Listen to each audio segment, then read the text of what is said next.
What's up, everybody? Joe White here. Rolling through New Jersey today. That's right. I am rolling in New Jersey. Well, I got about 15 more miles in New Jersey. Then I go across Pennsylvania tomorrow. And then I got to go to Chicago. But anyway, carrying a load of Mars Wrigley candy. I think it's like M&Ms or something. I don't know. But we got to talk about Meltzer yet again. I know people go, why do you care so much what Dave Meltzer says? Well, why do you care so much to ask about why I care so much? That's my thing. You obviously care about me talking about him to the point where you leave a comment asking me why I care so much.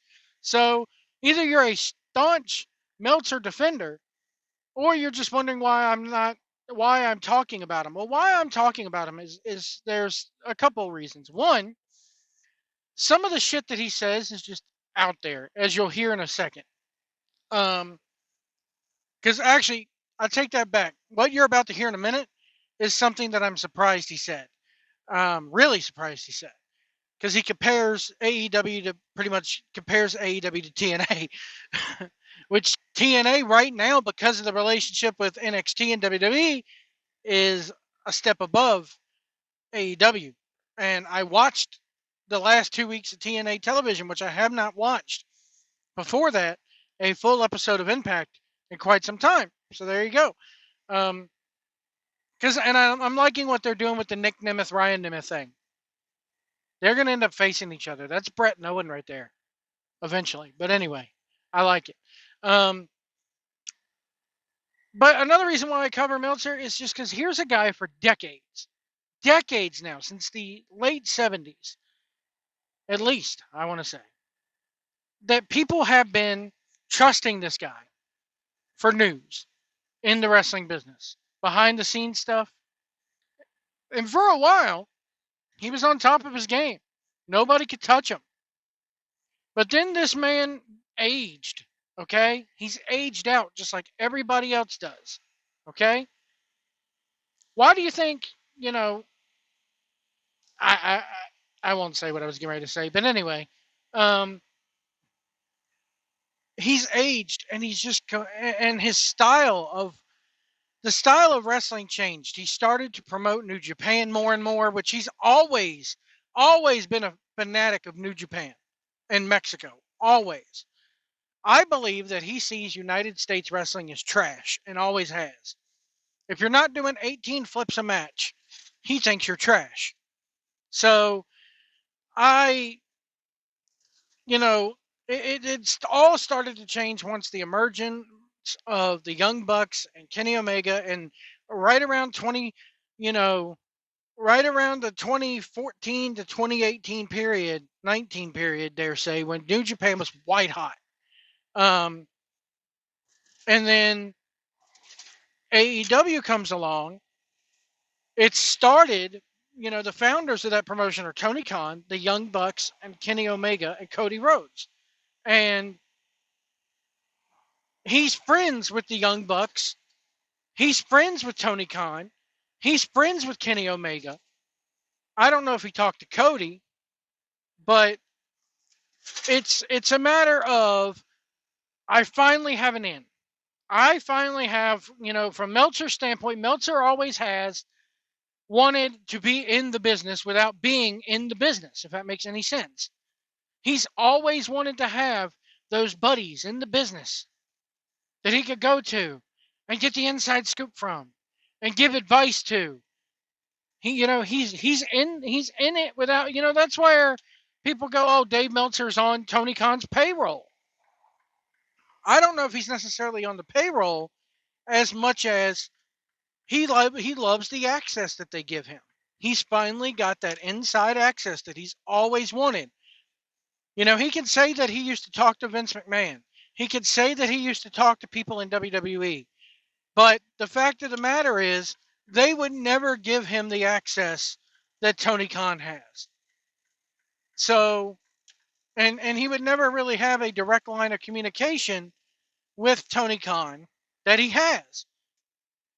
So now here it is now, fast forward 5 years later, and AEW is not as popular. People have seen it for what it is.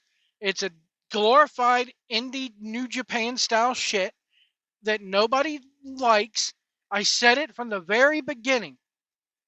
Go back 5 years ago on this channel where Jeff Edwards and AC had to admit that I was right because I said it from day one when they announced it. This is a money mark because I did my research and found out who this guy was. This is a money mark who got his daddy. Daddy, can you get me my Can you get the limo to take me to Pennsylvania for ECW? This is a guy who, has never had to want for anything in his whole life. He probably got his ass beat in high school. I'm telling you, this is a guy, he has no social skills. He's socially awkward. He's a nerd. I guarantee you this guy, despite being rich as hell, got his ass beat in school. I've said it time and time again. I know the type. So here's a guy who's never had to want for anything. He lived off Meltzer and message boards and e-feds all his life. And he figured, oh, I got money. I'm all grown up now, Pinocchio. I'm a real boy, as Cornette would say. So I'm going to use daddy's money to start a wrestling promotion. And guess what? He did. And guess what? His worst fear happened. AEW did not lose their popularity because of the booking. Now they have. The booking's gone to shit in the last 2 years at least. But I'll say ever since Cody Rhodes left, so 3 years. The first 2 years of AEW were not that bad.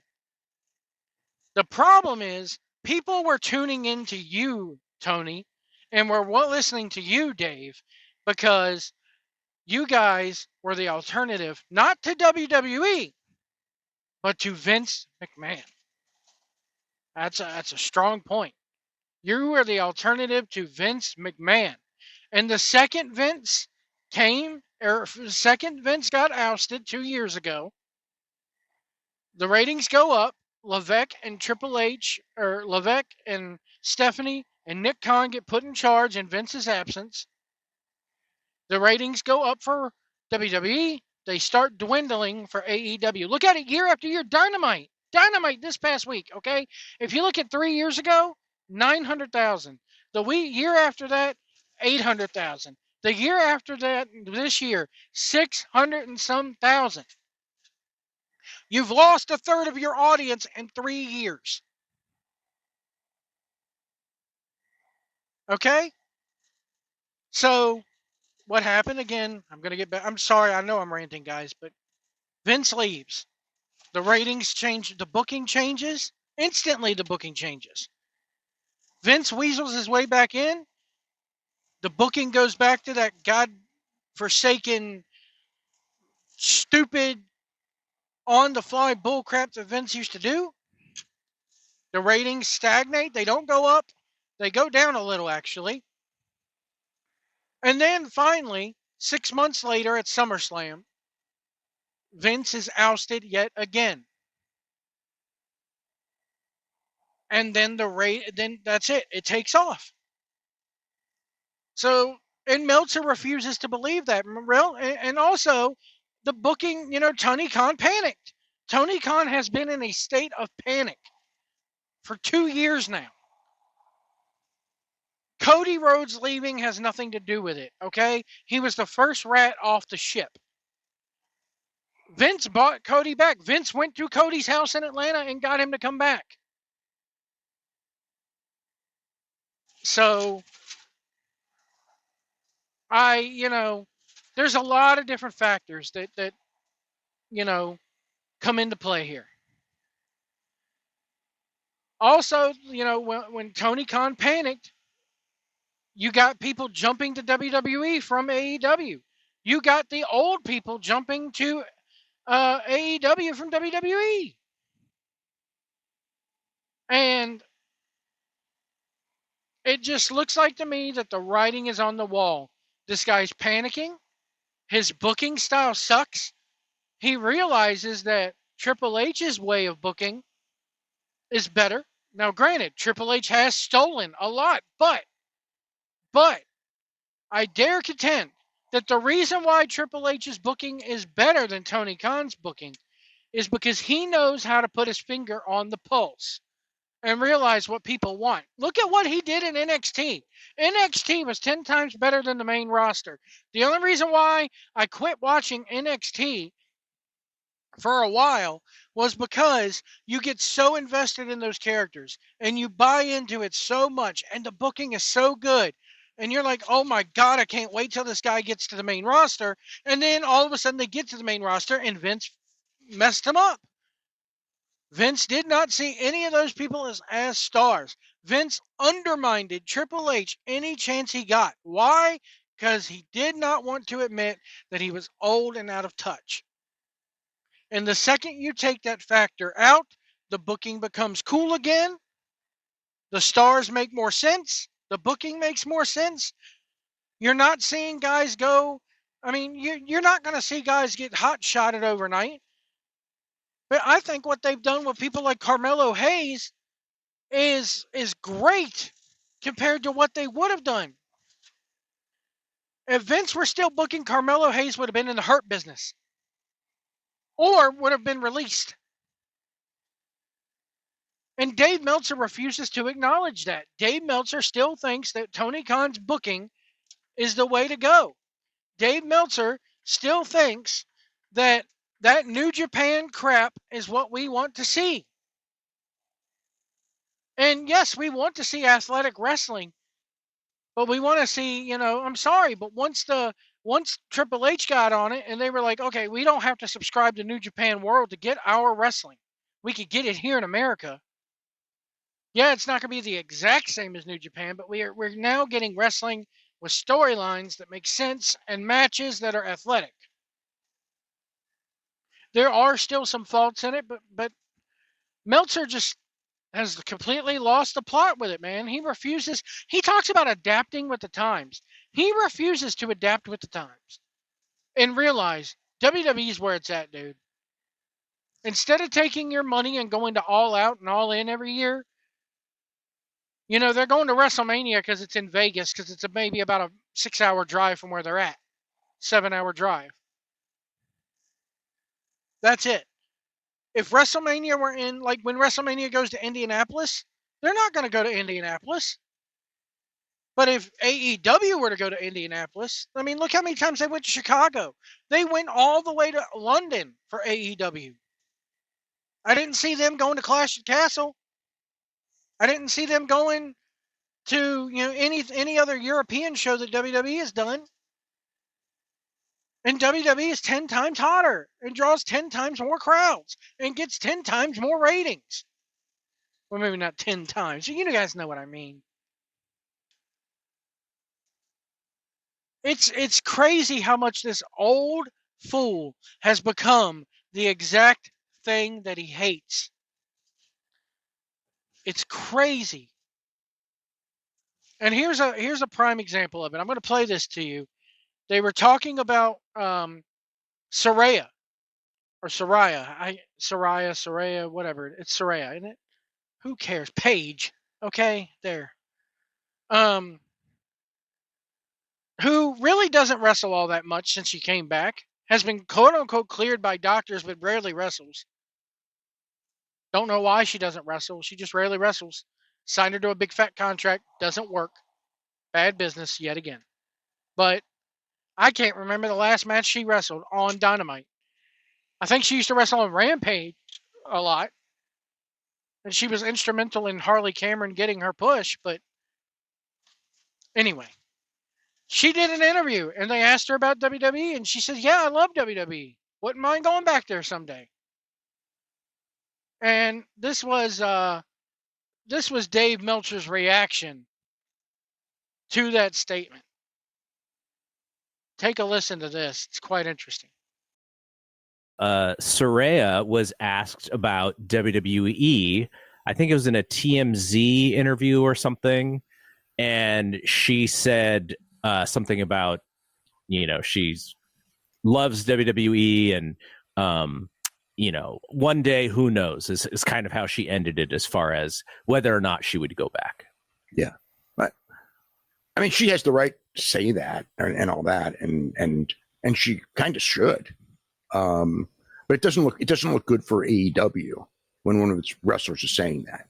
But and I mean, one of the things that I would think is like, just as an example, we know Ricochet wanted to leave to go to AEW. We knew Adam Copeland wanted to leave to go to AEW.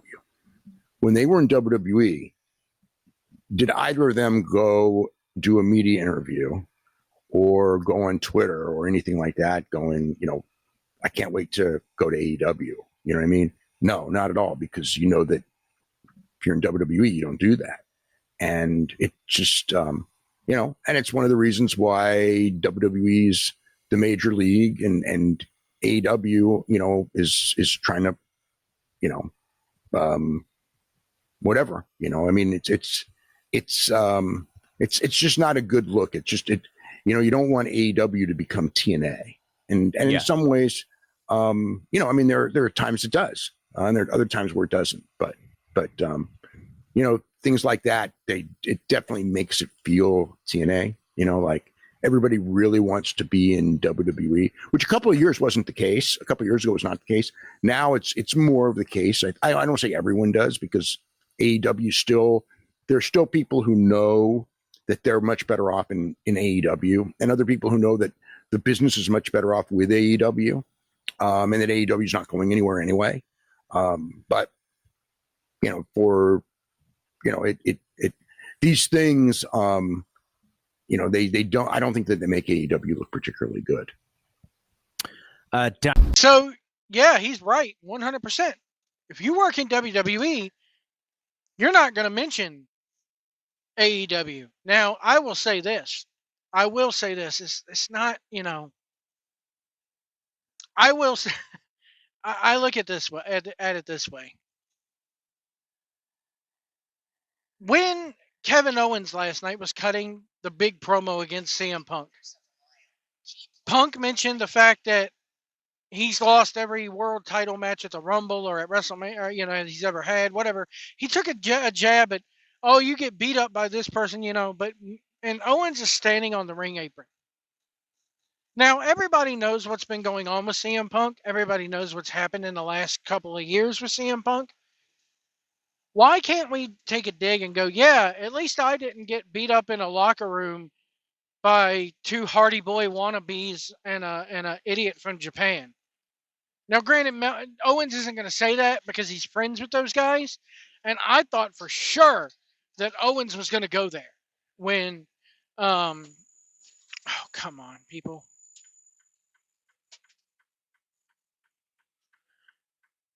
Guys, if you're going through a toll booth that has open road tolling, go through it at the speed limit they tell you to.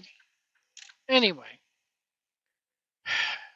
people out here not going the speed limit has been my biggest pet peeve here lately. But anyway, I fully well expected Owens not to re-sign with WWE. Everybody didn't think they would, but when they're throwing him that much money and they're giving him a push. Now, granted, I do feel bad for Owens because after this weekend, he's not going to factor into anything when it comes to WrestleMania.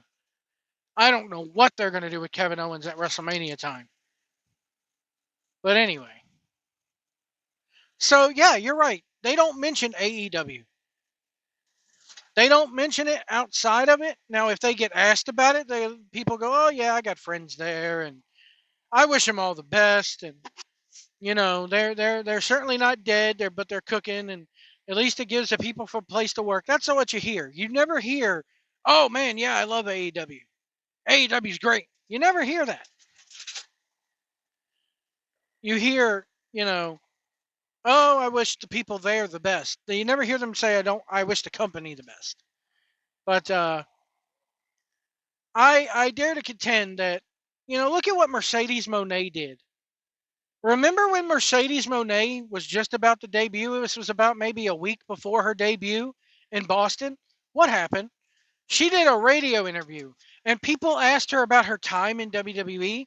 And this wasn't just some radio interview. This was like a sit-down on camera podcast. She goes, I know I'm going back there someday. So what does that tell you? It tells you that they don't take AEW seriously. They are draining every damn dime they can get out of Tony Khan. And they're going to continue to do so as long as Tony Khan is just going to keep backing up the Brinks truck to their houses. Now, Tony did cut some people, whatever, but I mean, he's going to be like this until WBD shuts him down, because when you have $185 million a year to work with, now I will say that I don't think the company, Meltzer says the company's profitable. I don't think it's profitable for 1 minute, because they have a lot of, bookkeeping to clear up. And that first $185 million payment or whatever they're getting is going to clean up a lot of, debt on the books. So from rosters, overly priced wrestler contracts to video game debt. That video game put them in a lot of debt, man. A lot of debt. To the point where they're never probably going to release another console game again, at least not in this generation. You look at what WWE just done with 2K25 with, I hate the fact, I wish to God they would go with somebody else besides 2K, but man, WWE just continuing to prove that they're head and shoulders among the best. But that's, and then he compares them to TNA. You don't want to look like TNA, but they do look like TNA. I can't believe Meltzer actually badmouthed AEW for once and said that they need to stop looking like TNA, because they do. That shocked me. But let me know what you guys think about all this in the comments below. I've been saying it. You look at Dynamite or Collision doing 250,000 people on a Saturday night.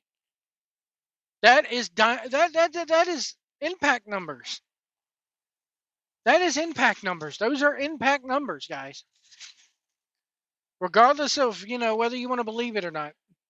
That's about what Impact draws on a damn Wednesday, on a Thursday night.